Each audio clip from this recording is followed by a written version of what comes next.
Good evening and welcome to KiniNews. The Malaysian Anti-Corruption Commission, the body that's supposed to investigate all forms of corruption in Malaysia. But can they investigate themselves? Well, so far a police inquiry paper has been opened on an alleged theft of money, but that's not enough to convince Pakatan Harapan.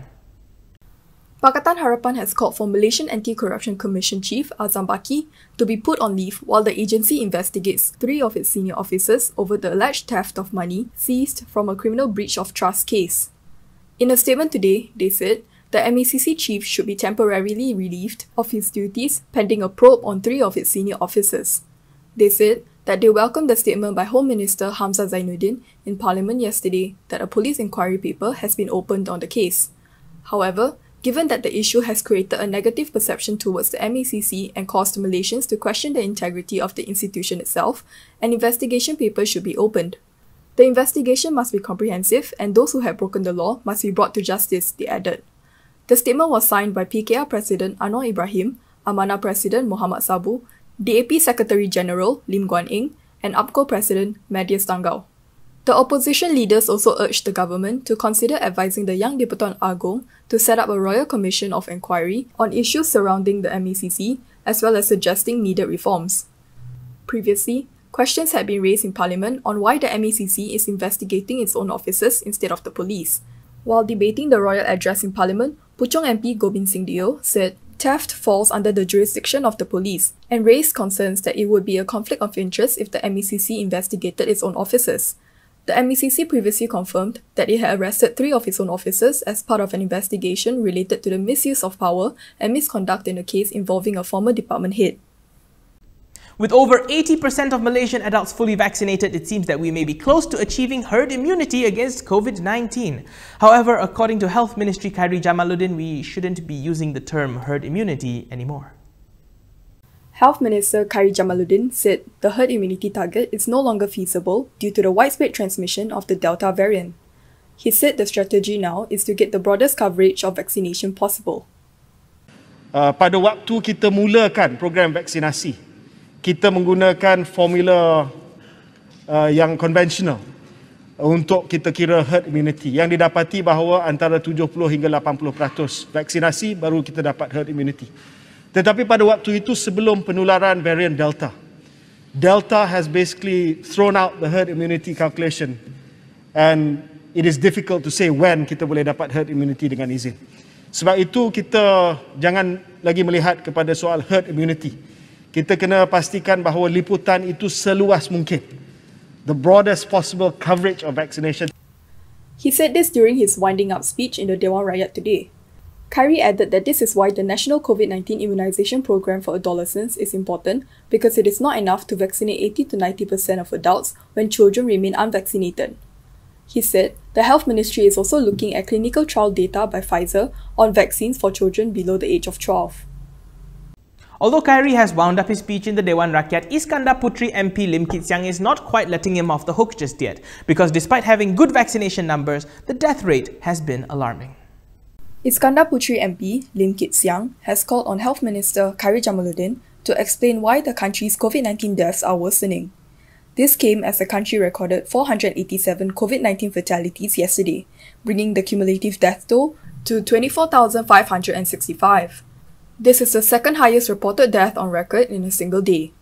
Lim pointed out that in the past week, Malaysia was one of the worst performing countries in terms of deaths per million population. He said, apart from mini-states and island nations, Malaysia is indisputably top of the world in daily COVID-19 deaths per million. According to Worldometers, a portal tracking the pandemic, Malaysia recorded 76 deaths per million population in the last week, the 12th highest in the world. However, all other countries that surpass Malaysia are small nations with a population that is around 12% of Malaysia's. In his statement, Lim added that Khairi cannot continue to avoid this subject. He also questioned if the backlog of COVID-19 deaths in public hospitals had been cleared, and if not, when would it be cleared? Previously, the government said many of the deaths being reported recently are backlogs from when the pandemic was at its peak. As a result, the numbers of COVID-19 fatalities are still showing an uptrend. If you cannot wait to travel across state borders, there is some good news for you because we might just be closer to having interstate travel once again. The Pandemic Management Special Committee has agreed to lift restrictions on interstate travel once 90% of all adults in the country have been vaccinated. This is according to Prime Minister Ismail Sabri Yaakob. In a post on Facebook yesterday night, Ismail, who is also the committee's chairperson, said many are eager to return to their hometowns and see their families after so long. And God willing, the 90% target is expected to be reached in just 2 or 3 weeks.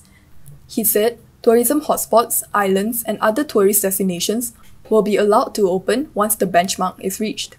As of yesterday, 93.2% of all adults in Malaysia have received at least one dose of the COVID-19 vaccine, and 80.2% have completed their vaccinations.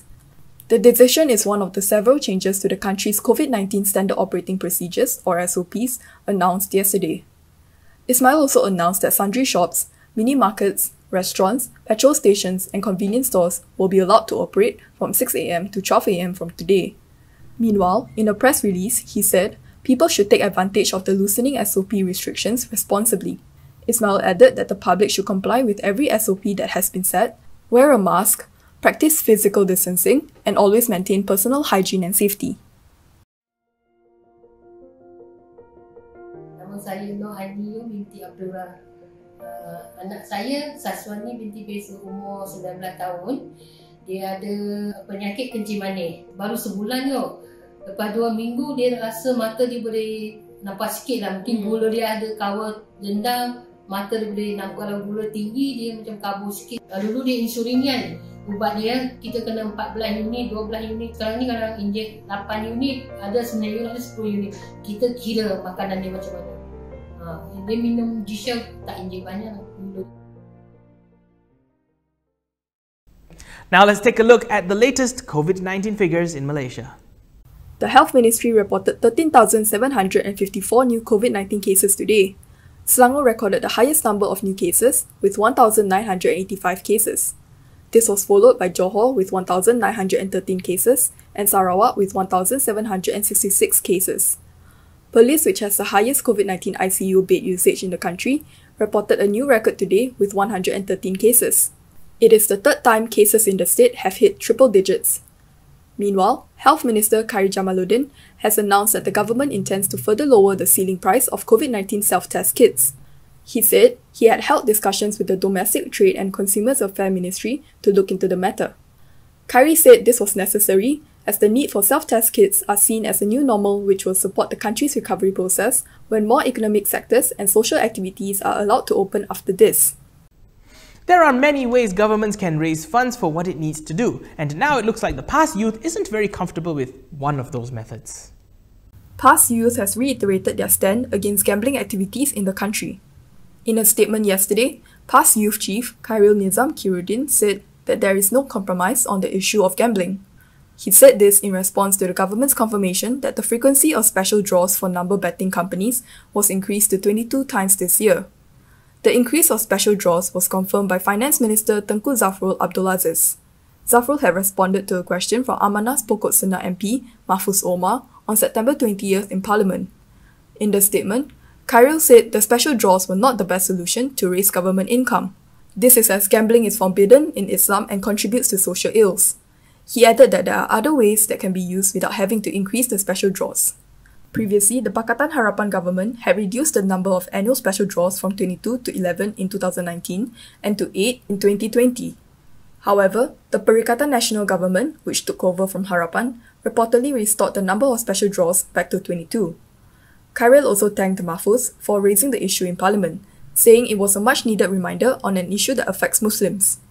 PAS Ulama Information Chief Muhammad Noor Hamzah had also urged the Finance Minister to reconsider the approval granted to increase the frequency of special draws. Well, that's a wrap for KiniNews this evening. For more stories, go to KiniTV.com. Don't forget to follow us on our social media on Instagram, Twitter, YouTube and Facebook to get the latest news headlines as well. If you would like to support the independent media, please do consider a subscription to MalaysiaKini.com. When you're heading out, don't forget that mask, and when you can, please do try to stay home. I'm Daniel Anthony. Thank you for watching, and as always, stay safe, Malaysia.